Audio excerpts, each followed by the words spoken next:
O texto que eu vou repartir com vocês está no Evangelho de Cristo, conforme o relato de João, capítulo 1. João, capítulo 1.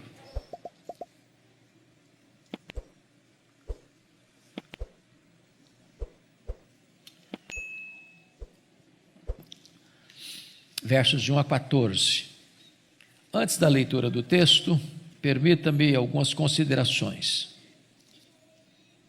Este evangelho tem sido considerado por alguns estudiosos como a obra literária mais importante do mundo. E eu penso que eles têm razão. Não há nenhuma outra obra na literatura mundial tão largamente traduzida para outros idiomas e tão amplamente distribuída do que o Evangelho de João. Já passam de 4 bilhões de exemplares. Este evangelho foi escrito quando os evangelhos sinóticos, Mateus, Marcos e Lucas, já circulavam nas igrejas há mais de 20 anos. Este evangelho foi escrito quando os demais apóstolos, todos, já estavam mortos, e mortos pelo viés do martírio. Este evangelho foi escrito no final do primeiro século, para defender a fé cristã de um ataque frontal de uma heresia perniciosa, chamada agnosticismo, que quase devasta a igreja nos 3 primeiros séculos. É de conhecimento geral que o Império Romano dominou o mundo politicamente, mas não filosoficamente. O pensamento grego continuou prevalecendo.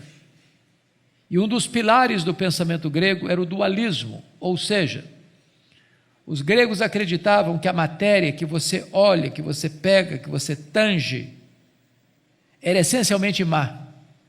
E o espírito invisível e imaterial, essencialmente bom. Sendo assim, os gregos não acreditavam na doutrina da criação, nem na doutrina da encarnação, nem mesmo na doutrina da ressurreição. Os gregos negavam a divindade de Cristo, porque eles entendiam que se Jesus tinha um corpo, e ele tinha, e esse corpo era físico e material, e ele era, e se para eles a matéria era essencialmente má, então Jesus não podia ser essencialmente bom. Se ele não podia ser essencialmente bom, então ele não podia ser Deus. Então começa a se negar a divindade de Cristo já no final do primeiro século.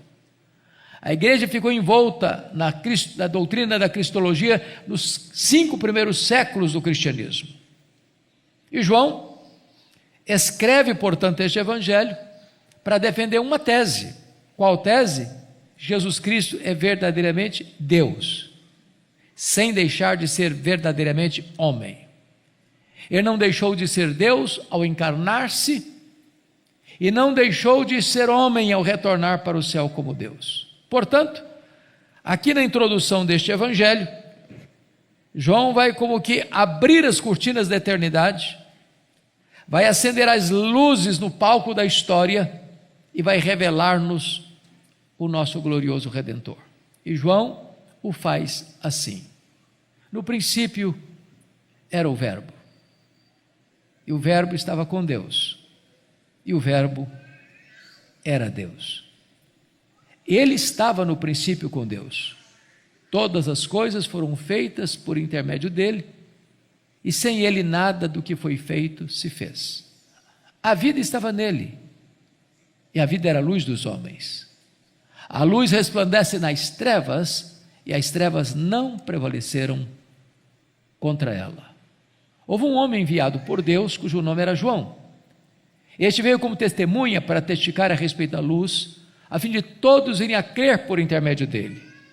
Ele não era luz, mas veio para testificar da luz, a saber, a verdadeira luz que, vindo ao mundo, ilumina a todo homem. O Verbo estava no mundo, o mundo foi feito por intermédio dele, mas o mundo não o conheceu. Veio para o que era seu, e os seus não o receberam. Mas todos quantos o receberam, deu-lhes o poder de serem feitos filhos de Deus, a saber, aos que creem no seu nome, os quais não nasceram do sangue, nem da vontade da carne, nem da vontade do homem, mas de Deus. E o Verbo se fez carne e habitou entre nós, cheio de graça e de verdade. E vimos a sua glória, glória como do unigênito do Pai. Amém. Bom, quando João abre as cortinas da eternidade para revelar-nos o nosso glorioso Redentor, ele quase nos tira o fôlego já de começo e já de início provando a sua tese, pois diz: no princípio era o Verbo. Eu sei que vocês aqui de Teresina são estudiosos da língua portuguesa e vocês bem sabem que o verbo ser aqui não está no pretérito perfeito. Ele não diz no princípio foi o verbo, mas está no pretérito imperfeito. No princípio era o verbo. Isso significa que quando tudo teve um princípio, e a Bíblia diz que no princípio criou Deus os céus e a terra, o verbo já existia. Portanto, o verbo pré-existe ao princípio, ao começo, à criação. Se o verbo pré-existe ao princípio, então, necessariamente, ele é eterno. E como eternidade é um atributo exclusivo de Deus, se o verbo é eterno, então o verbo é Deus. Raramente na literatura mundial, alguém que propõe defender uma tese consegue fazê-lo já na primeira declaração do seu texto. Eu sei que eternidade é um conceito complexo. Nós entendemos um pouquinho de tempo, mas não de eternidade. E eu explico. Se nós conseguíssemos extrair um único dia de 1 milhão de anos, não teríamos mais 1 milhão de anos, certo? Óbvio, claro.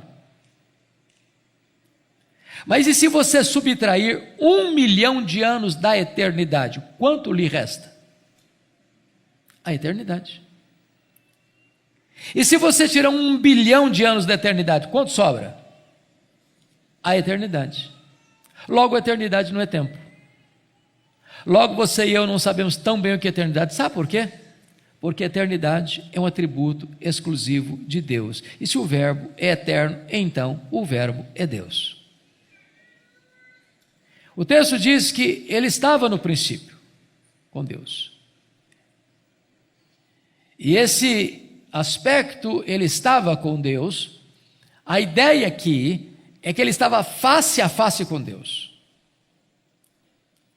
Se Deus é uma pessoa, e Deus é, e se o verbo estava face a face com Deus, logo o verbo não é um ser impessoal, como pensavam os gregos, mas é um ser pessoal, da mesma essência, da mesma substância de Deus.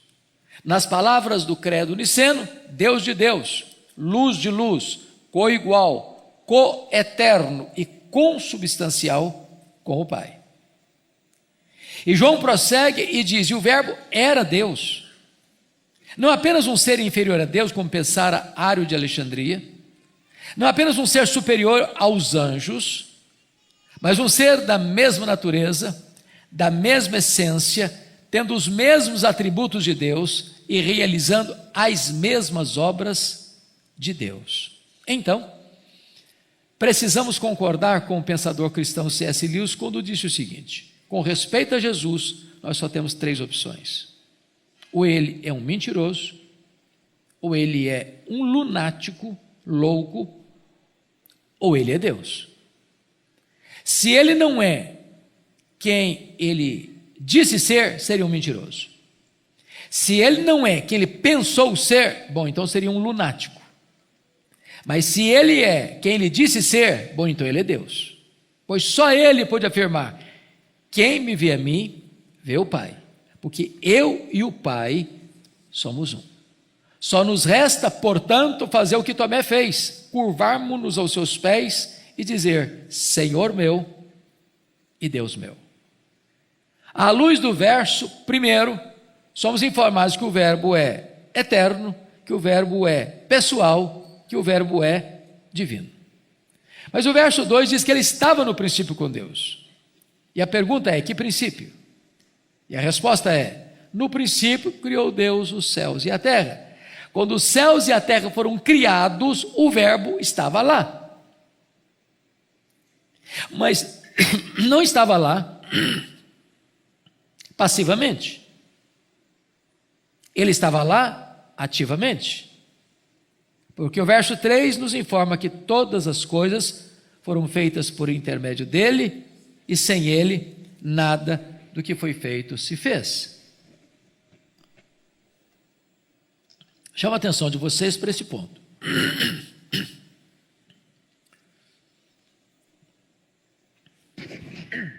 Nós estamos aqui diante de um dos textos mais importantes da Bíblia. Porque este versículo põe o machado da verdade na raiz de algumas ideias e teorias muito populares em nossos dias. Primeiro, esse versículo reprova o pensamento grego de que a matéria é eterna. A matéria não é eterna. Eterno só Deus o é. A matéria foi criada, e criada pelo nosso glorioso Redentor. Segundo, esse versículo reprova a teoria da geração espontânea. O mundo não surgiu automaticamente. O mundo não gerou a si mesmo. Perdoe-me da expressão. O mundo não pariu a si mesmo. Ele não surgiu de moto próprio. Ele foi chamado à existência pela palavra onipotente do Verbo, que trouxe à existência as coisas que não existiam. Terceiro, esse versículo reprova a teoria do Big Bang. A ideia de que o mundo surgiu mediante uma mega explosão cósmica casual. Vale destacar que o caos não produz o cosmos, que a desordem não produz a ordem. Seria talvez mais fácil você acreditar que jogando 1 bilhão de letras para o espaço, elas caíssem como uma grande enciclopédia. Ou que um rato correndo atabalhoadamente sobre as teclas de um piano arrancaria daí serenata ao luar. Eu posso até lhes garantir que é preciso ter mais fé para ser um ateu do que para ser um crente. Pergunto a vocês, por que nós estamos no planeta Terra? Será que foi uma explosão que nos deixou aqui? E a resposta é que nós estamos rigorosamente onde deveríamos estar. Se nós estivéssemos mais longe do Sol, morreríamos congelados. Se nós estivéssemos mais perto do Sol, nós morreríamos queimados. Não foi uma explosão casual que nos deixou aqui. Foram as mãos do nosso glorioso Redentor. Quando você olha para a Lua, vocês bem sabem que o nosso satélite, a Lua, é a faxineira do planeta Terra. Não houver a Lua com as suas fases, não haveria as marés dos oceanos. Se não houvesse as marés dos oceanos, todas as praias do mundo se encheriam de lixo e a vida seria impossível no planeta. Não foi uma explosão casual que deixou a Lua na sua órbita, foram as mãos do nosso glorioso Redentor. Todas as coisas foram feitas por intermédio dele, e sem ele nada do que foi feito se fez. Mas em quarto lugar, esse versículo reprova a teoria da evolução. Vocês já devem ter ouvido que quando Charles Darwin publicava o seu livro A Origem das Espécies em Londres, isso foi em 1859. 1859 foi o ano que Ashbel Green Simonton, missionário pioneiro da igreja presbiteriana, chegou aqui no Brasil. Esse livro de Charles Darwin possui cerca de 800 verbos no futuro do subjuntivo, suponhamos. Mas de lá para cá, essa chamada teoria da evolução tem sido ensinada nas escolas, desde o ensino fundamental até o pós-doutorado, como uma verdade científica. Falta-lhes, entretanto, a evidência das provas. Vale destacar que criacionismo, portanto, não é artigo de fé. Criacionismo não é artigo de religião. Criacionismo é artigo de ciência. O que você e eu cremos pela fé não é que o mundo foi criado. O que você e eu cremos pela fé é que o mundo que foi criado por Deus. Portanto, esse texto mostra para nós a origem do universo.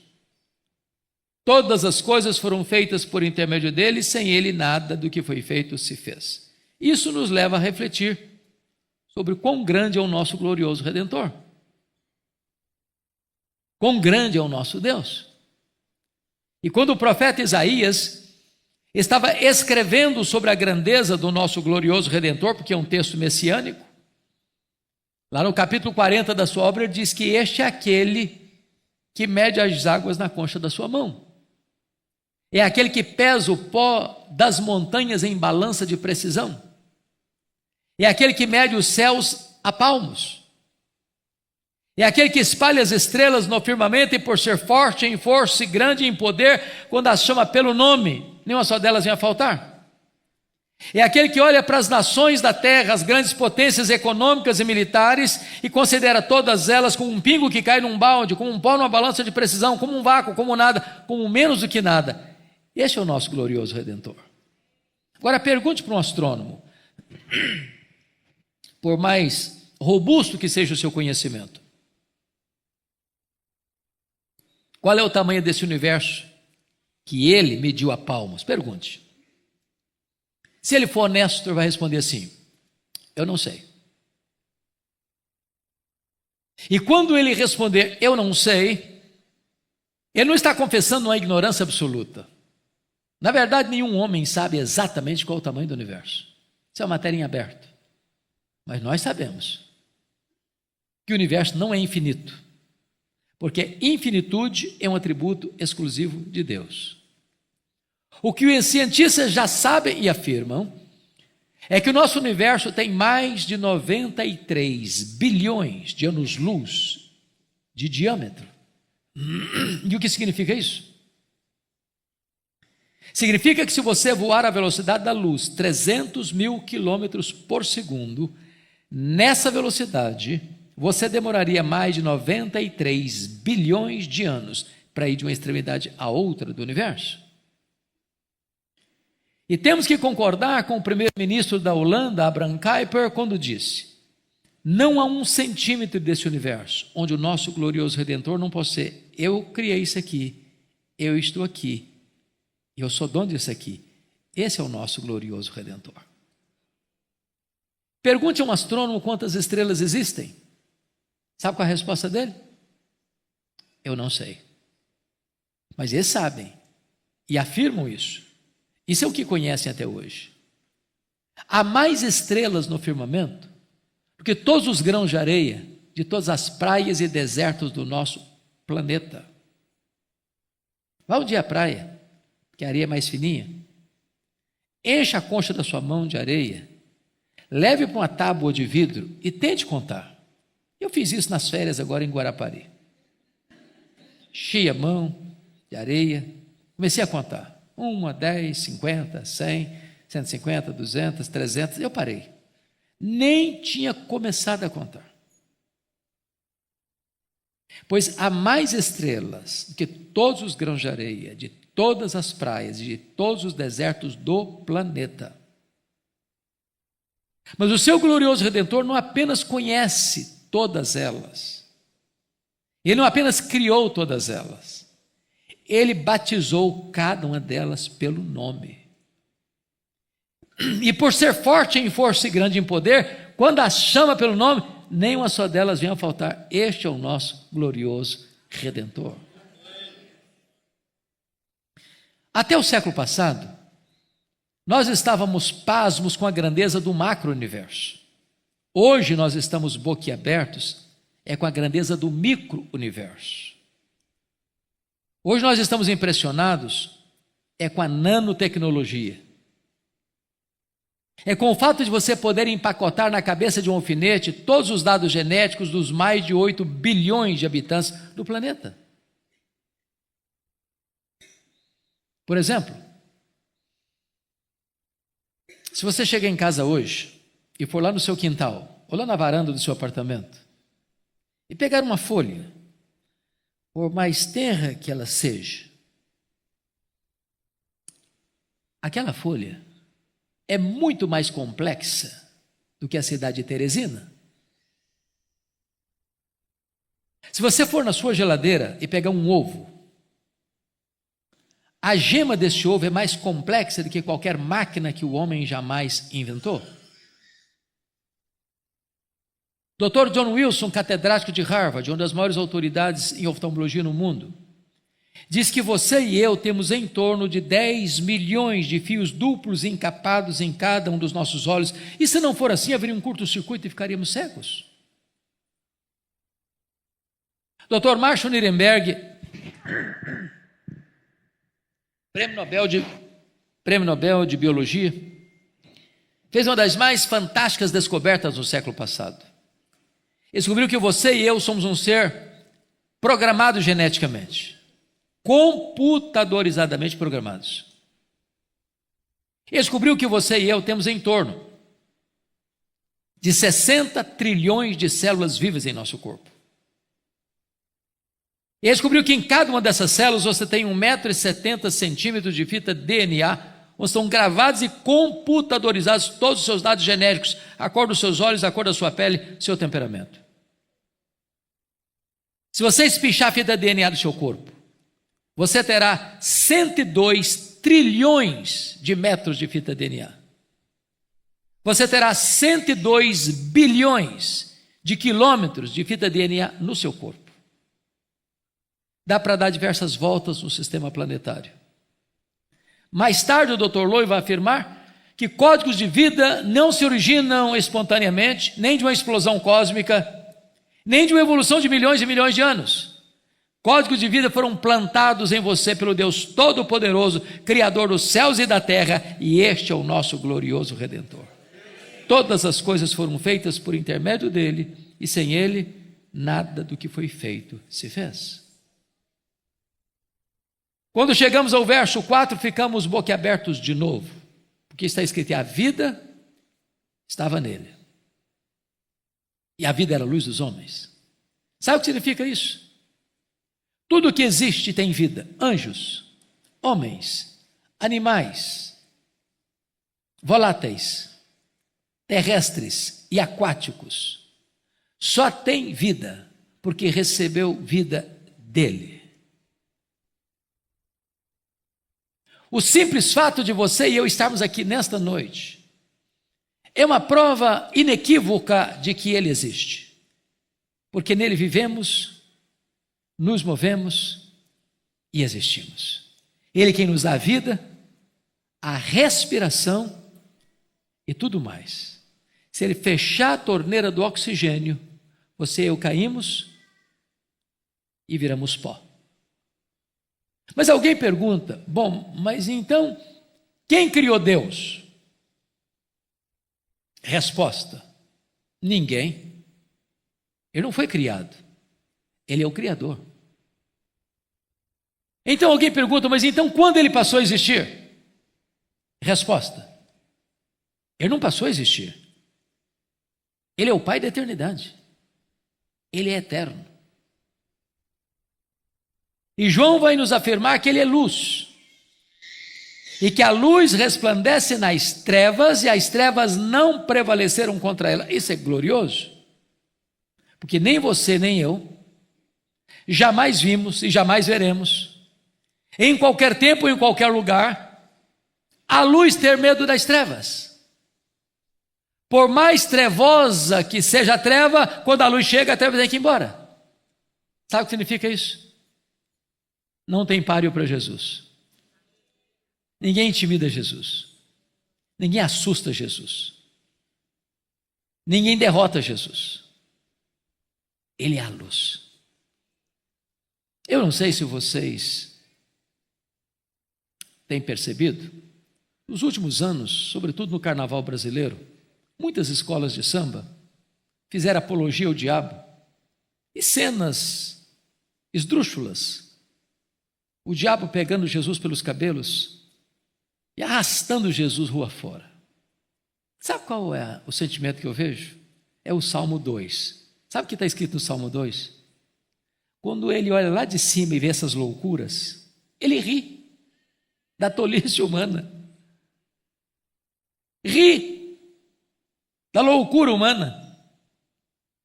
Porque ele é o Deus Todo-Poderoso. É o Deus que dá vida, é o Deus que tira a vida.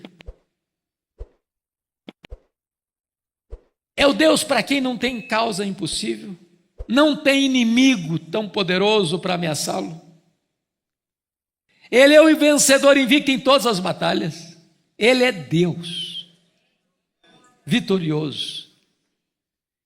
E já que a luz prevalece nas trevas, onde a luz chega, chega a cura, chega a salvação, chega a redenção, chega a perdão, chega a restauração, e ninguém pode detê-lo. Pois bem, afirmamos no começo que a razão pela qual João escreveu este evangelho é para provar o quê? Uma tese. Qual tese? Jesus é verdadeiramente Deus. Até aqui, versos 1 a 5, João provou essa tese de duas maneiras. Primeiro, ele é Deus porque tem os mesmos atributos de Deus. Ele é eterno, ele é pessoal, ele é divino, ele é autoexistente. Segundo, ele provou essa tese mostrando que este Jesus, que é o Verbo, realiza as mesmas obras de Deus. Ele é o Criador, ele é o doador e ele é o mantenedor da vida. Agora, se Jesus é isso mesmo, e ele é, preciso lhe dizer que hoje você não pode sair daqui sem tomar uma decisão em relação a Jesus. Inevitavelmente. E vou lhe propor um paradoxo. Paradoxo é aquela ideia de que você parece estar se contradizendo. E o paradoxo é este: você não pode sair daqui hoje sem tomar uma decisão, porque você é escravo da sua liberdade. Isso é um paradoxo. E eu vou ilustrar o paradoxo da seguinte maneira: você é como alguém dentro de uma canoa, rio abaixo, à beira de um abismo. Você tem que tomar uma decisão. Você pode remar e ancorar a canoa num lugar seguro. Você pode pular da canoa e nadar até a margem. Ou você pode continuar dentro da canoa, fingindo que não tem abismo, até ser esmagado pela fúria das águas. Só uma coisa você não pode deixar de fazer: tomar uma decisão. Talvez você veio aqui hoje, e você certamente é muito bem-vindo aqui, e esteja pensando no seu coração: eu estou aqui, não quero tomar decisão, eu não vou tomar decisão, eu tenho raiva de quem decide. Aliás, eu estou indeciso. E eu vou lhe dizer que a indecisão é uma decisão. É a decisão de não decidir. Só que com respeito a Jesus isso é impossível. Porque foi ele quem disse: quem não é por mim, é contra mim. Quem comigo não ajunta, espalha. É por isso que a partir de agora, do verso 6, João vai nos apresentar 3 decisões em relação a Jesus. Qual é a sua nessa noite? Primeira decisão, versos 6 a 9, é a decisão de João Batista. Houve um homem enviado por Deus cujo nome era João. Este veio como testemunha para testificar a respeito da luz, a fim de todos irem a crer por intermédio dele. Ele não era luz, mas veio para testificar da luz, a saber, a verdadeira luz que vindo ao mundo ilumina todo homem. Entendamos isso. Entre Malaquias, o último profeta do Velho Testamento, e João Batista, nós temos um período de 400 anos. Chamamos isso em escola bíblica dominical como período interbíblico, ou período de silêncio profético. Tem templo, tem música, tem festa, tem sacrifício, mas não tem palavra de Deus. Depois de 400 anos, diz a Bíblia, lá em Lucas 2, capítulo 3, versículo 2, que veio a palavra do Senhor a João, filho de Zacarias, no deserto. E ele percorreu toda a circunvizinhança do Jordão, pregando o batismo de arrependimento para a remissão de pecados. E as multidões fluíram do Jordão, da Judéia e de Jerusalém para ouvir João Batista. E depois que essas multidões ouvem João Batista, chegam a uma conclusão. Esse João não é precursor do Messias, é nada. Ele é o próprio Messias. Já que nós estamos em ano eleitoral, me permita uma ilustração política. Se tivesse naquela época um candidato a Messias, todos os votos que entraram na urna, sem qualquer voto nulo ou em branco, foram dados a João Batista. Então, traduziram aquela convicção deles numa pergunta perigosa, sutil, sedutora, que beijou os ouvidos de João Batista com aquela voz sedosa e aveludada do sibilo da serpente, e a pergunta foi esta: porventura, tu não és o próprio Cristo? A tentação aí, o perigo aí, a isca venenosa aí. Muitos já tinham se levantado dizendo: eu sou o Cristo, eu sou o Cristo, eu sou o Cristo. Se João tivesse engolido aquela isca venenosa, ele teria coçado a cabeça e ia dizer: pensando bem, eu acho que eu sou um fenômeno. Nunca ninguém arrastou tanta gente para um deserto igual eu. Se eu me declaro Messias, aqui o povo já tem do meu lado. Mas ele não engoliu a isca venenosa, não. Ele foi categórico: eu não sou o Messias, eu vim preparar o caminho dele. Eu não sou o verbo, eu sou apenas uma voz que clama no deserto. Eu não sou a luz, eu aponto para Jesus e digo: este é a verdadeira luz que vindo ao mundo ilumina todo homem. Eu não sou o cordeiro, eu aponto para Jesus e digo: este é o cordeiro de Deus que tira o pecado do mundo. Eu não sou o noivo, eu sou apenas um amigo do noivo.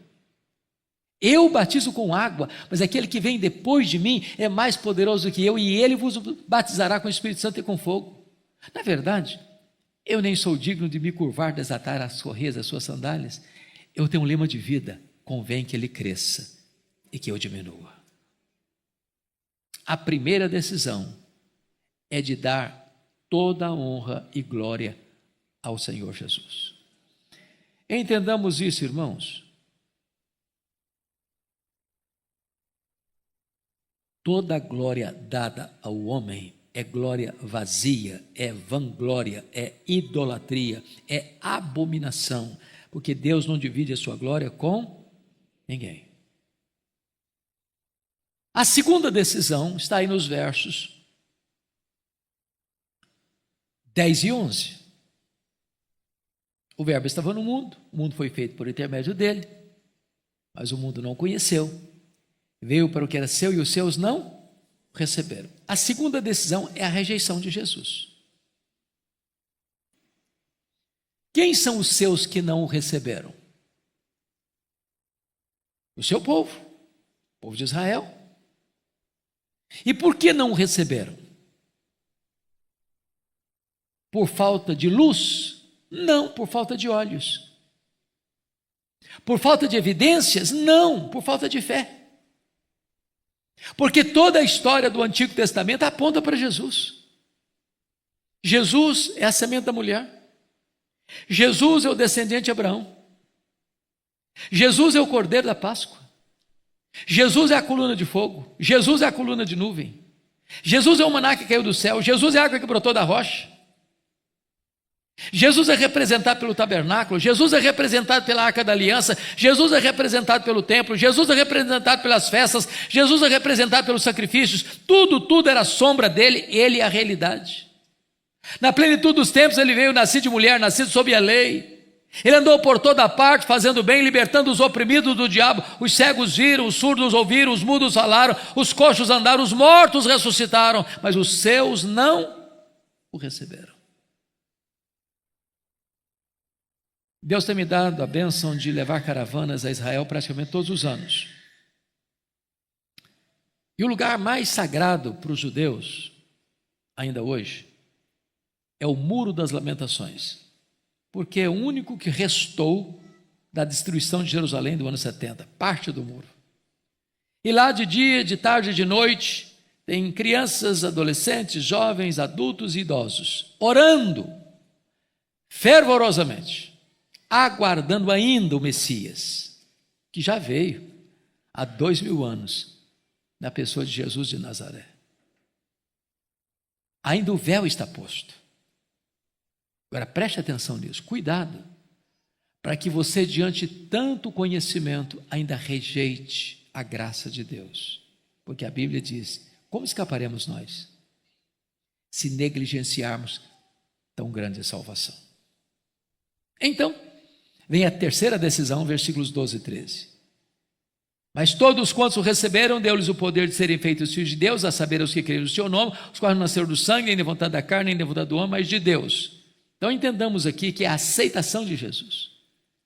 Vejam vocês que o verso 12 começa com aquilo que nós chamamos de conjunção adversativa, mas, em virtude da rejeição dos judeus, mas todos quantos o receberam, todos quantos, todos quem? E a resposta é todos os judeus, todos os gentios, todos os homens, todas as mulheres, todas as crianças, todos os jovens, todos os adultos, todos os velhos, todos os ricos, todos os pobres, todos os doutores, todos os analfabetos, todos os governantes, todos os governados, todos os religiosos, todos os não religiosos, todos daqui, todos dali, todos além, não importa de onde você vem, não importa para onde você vai, se você receber a Jesus, você recebe o poder de ser feito filho de Deus. Fica claro que nem todos são filhos de Deus. Ser filho de Deus não é uma coisa natural. Ninguém é filho de Deus porque nasceu num país chamado cristão. Ninguém é filho de Deus porque frequenta uma igreja chamada cristã. Ninguém é filho de Deus porque nasceu numa família cristã. Ser filho de Deus é a coisa mais radical que pode acontecer na sua vida. Tem um ditado popular muito conhecido aqui no Brasil: filho de peixe, peixinho é.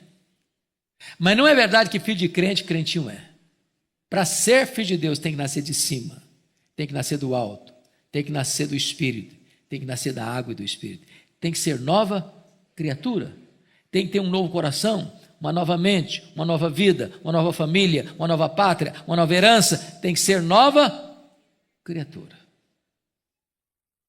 Às vezes, nas minhas caminhadas por aí, eu gosto de fazer perguntas, sempre gostei. Eu chego e pergunto assim: e aí, meu irmão, você é filho de Deus? Escuta algumas respostas muito engraçadas. Já escutei assim: mas é claro que eu sou filho de Deus, o meu pai é o pastor da igreja. Que baita segurança, hein? Ô, gente, ser filho de pastor deve ser coisa boa. Eu não sou, não. Deve ser. Mas não faz de ninguém filho de Deus, não. Às vezes a resposta é teológica, sabia? E aí, meu irmão, você é filho de Deus? Mas é claro, eu sou calvinista desde o berço. Outros, não, eu sou arminiano seguro. Você pode ser calvinista ou arminiano. Isso não faz de você filho de Deus também, não. É algo sobrenatural. Só o Espírito Santo para fazer. Pois bem, quando chega no verso 13, João vai ter o cuidado de nos dizer o que não significa ser filho de Deus. E ele começa assim: os quais não nasceram do sangue. O que significa isso? Ser filho de Deus não é algo hereditário. Seu pai e sua mãe podem ser as pessoas mais piedosas do mundo, que não dá para transferir para você. Não se entra no céu por procuração. Seu pai não pode levar você, sua mãe não pode levar você, seu marido não pode levar você, sua mulher não pode levar você, seus filhos não podem levar você. É uma experiência pessoal intransferível. A porta é estreita. É preciso você ter sua própria experiência.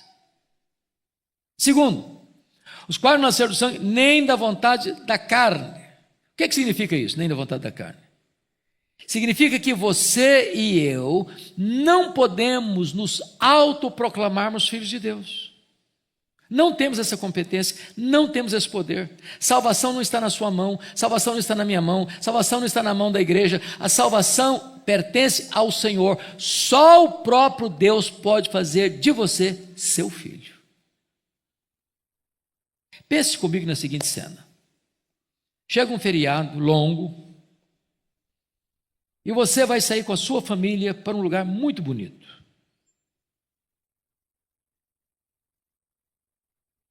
Pense comigo numa montanha. Hotel maravilhoso. Arvoredo empinado aos céus. A grama farfalhante. Um riacho de águas cristalinas vai rasgando as entranhas de um jardim grinaldado de flores. Passareda a cantar. As borboletas enchendo o espaço de muitas cores.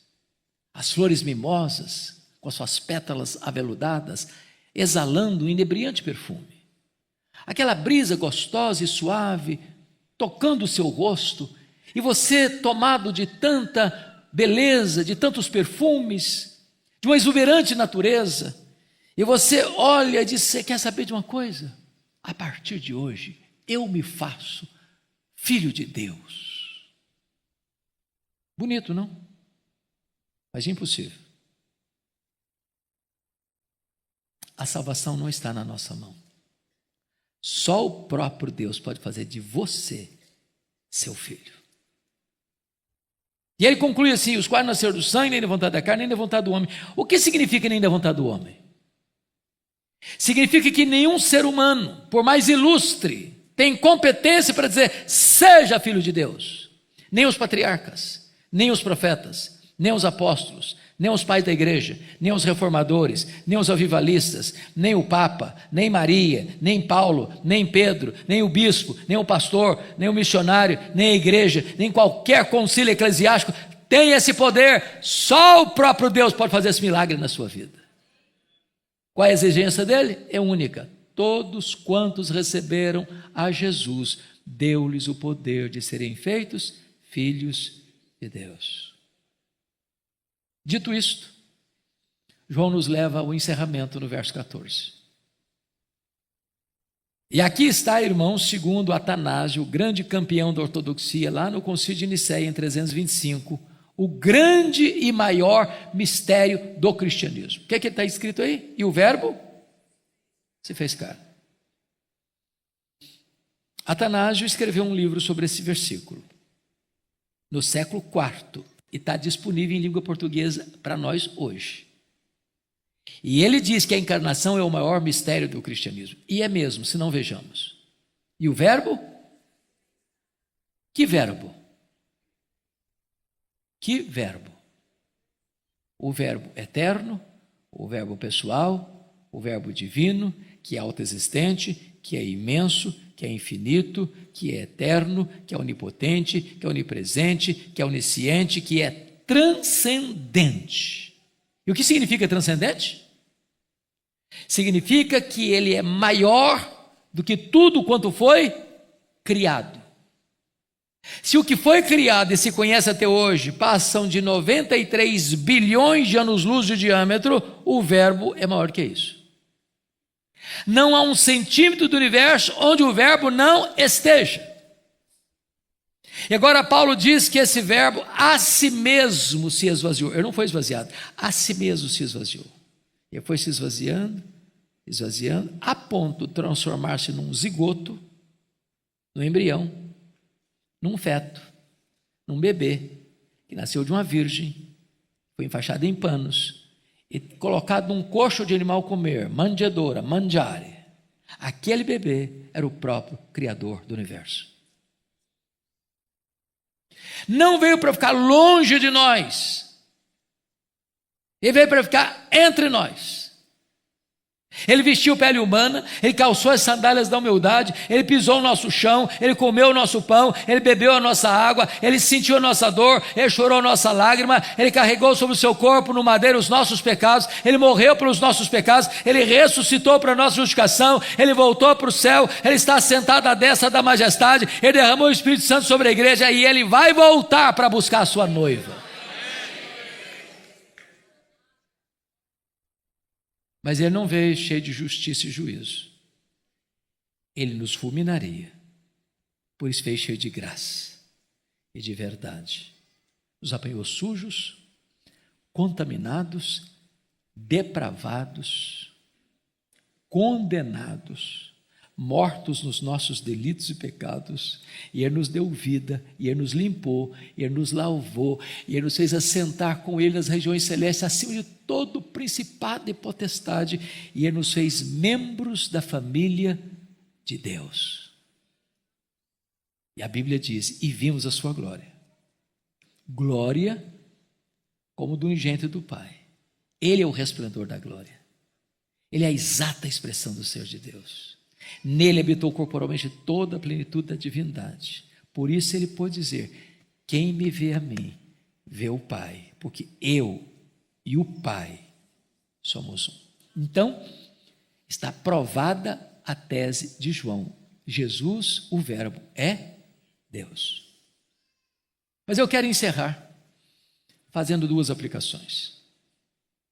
A primeira delas é que João, cuidadosamente, ao longo da obra, segue a mesma toada da introdução, o texto que estamos considerando. Porque aqui na introdução ele diz que Jesus é Deus por duas razões. Primeiro, porque faz as mesmas obras de Deus. Segundo, porque tem os mesmos atributos de Deus. O que João vai fazer então na obra? Ele vai selecionar 7 milagres. Por que 7? Número da perfeição. E ele disse no livro de João que se tudo fosse relatado numa linguagem hiperbólica, o mundo inteiro não caberia os livros. Mas ele seleciona 7 milagres para provar uma tese. Se Jesus, o Verbo, faz as mesmas obras de Deus, então ele é Deus. Primeiro milagre que ele registra, capítulo 2, ele transforma água em vinho. Segundo milagre, capítulo 4, ele cura o filho do oficial. Terceiro milagre, capítulo 5, ele cura o paralítico de Betesda. Quarto milagre, capítulo 6, ele multiplica pães e peixes. Quinto milagre, capítulo 6, ele anda sobre o mar. Sexto milagre, capítulo 9, ele cura o cego de nascença. Sétimo milagre, capítulo 11, ele ressuscita Lázaro. Se ele faz as obras de Deus, então ele é Deus. Está provada a tese de João. Mas ele é Deus também porque tem os mesmos atributos de Deus. O que João vai fazer? João vai elencar na obra 7 declarações de Jesus: eu sou, conforme capítulo 8, versículo 58. E eu sou é o grande nome de Deus revelado a Moisés no Sinai, o Deus Javé, de onde vem a palavra Jeová. Jeová não é propriamente um nome, é a junção de 2 nomes. Você pega as consoantes de Javé com as vogais de Adonai e forma a palavra Jeová, pois Jesus é o Jeová do Velho Testamento. O que João vai fazer? 7 declarações de Jesus: eu sou. Primeira declaração, João 6,35, eu sou o pão da vida. Segunda declaração, João 8,12, eu sou a luz do mundo. Terceira declaração, João 10,9, eu sou a porta. Quarta declaração, João 10,11, eu sou o bom pastor. Quinta declaração, João 11,25, eu sou a ressurreição e a vida. Sexta declaração, João 14,6, eu sou o caminho, a verdade e a vida. Sétima declaração, João 15,1, eu sou a videira verdadeira. Se ele tem os mesmos atributos de Deus, então ele é Deus. Está provada a tese de João.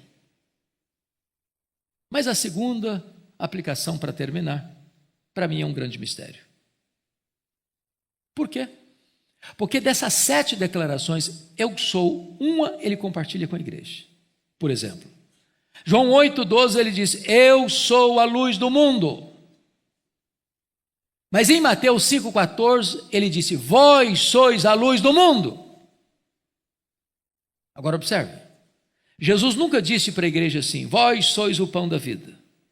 Quem se alimentar de vós nunca mais terá fome. Ele nunca disse assim para a igreja: vós sois a porta, quem entrar por vós será salvo, entrará e sairá e achará pastagem. Ele nunca disse isso para a igreja.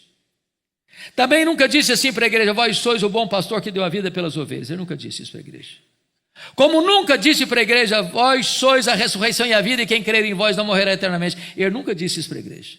Como também nunca disse para a igreja: vós sois o caminho, a verdade e a vida, e ninguém vem ao Pai senão por vós. Ele nunca disse isso para a igreja. Como nunca disse para a igreja: vós sois a videira verdadeira. Ele nunca disse isso para a igreja. Mas ele diz: eu sou a luz do mundo. E ele diz: vós sois a luz do mundo. Como entender esse mistério? Para explicar o mistério, permita-me 2 perguntas. Primeira pergunta: o sol brilha? E a resposta é: claro, o sol brilha. E por que o sol brilha? Porque o sol tem luz própria. Jesus brilha porque Ele é o sol da justiça. Ele é a verdadeira luz que, vindo ao mundo, ilumina a todo homem. Segunda pergunta: a lua brilha? E a resposta é sim, a lua brilha. Mas como a lua brilha? A lua não tem luz própria. A lua só brilha na medida em que ela reflete a luz do sol. Agora entendamos. A igreja não é a luz do mundo na mesma medida que Jesus é a luz do mundo. A igreja não tem luz própria. A igreja só brilha na medida em que ela reflete a luz de Cristo, que é o sol da justiça. Então, sabe qual é o papel da Igreja Presbiteriana de Jockey? Das igrejas evangélicas aqui presentes e representadas?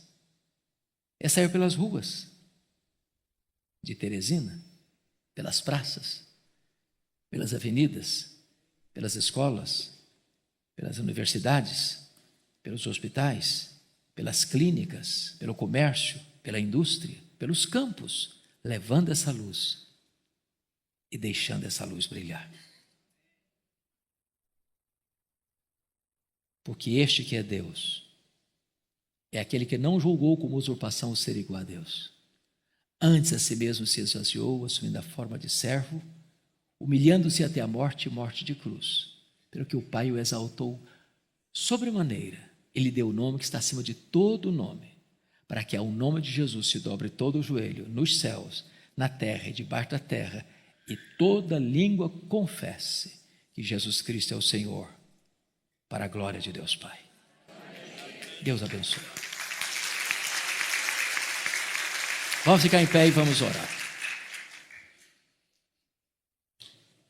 Deus amado, nós te rendemos graças pela tua palavra, que é inspirada, inerrante, infalível, suficiente e poderosa. Ó Deus, nós não temos forças para aplicar esta palavra em nosso próprio coração. É o teu Espírito que pode nos iluminar para entendermos. E é o teu Espírito que pode gerar vida dentro de nós através da tua palavra.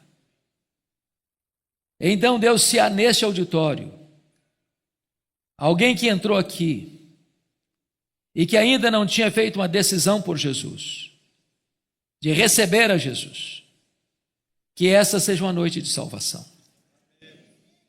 Que haja salvação na terra e alegria e festa no céu. Meu Deus, se tem venda nos olhos, que tu removas essas vendas, para que possamos ver a beleza do nosso glorioso Redentor. Àqueles que já são teus, reaviva o coração, para cada dia mais nos encantarmos com o nosso Salvador e vivermos na sua presença e para o louvor da sua glória. Receba nesta noite o nosso tributo de gratidão por Jesus nosso Senhor, em nome de quem oramos. Amém.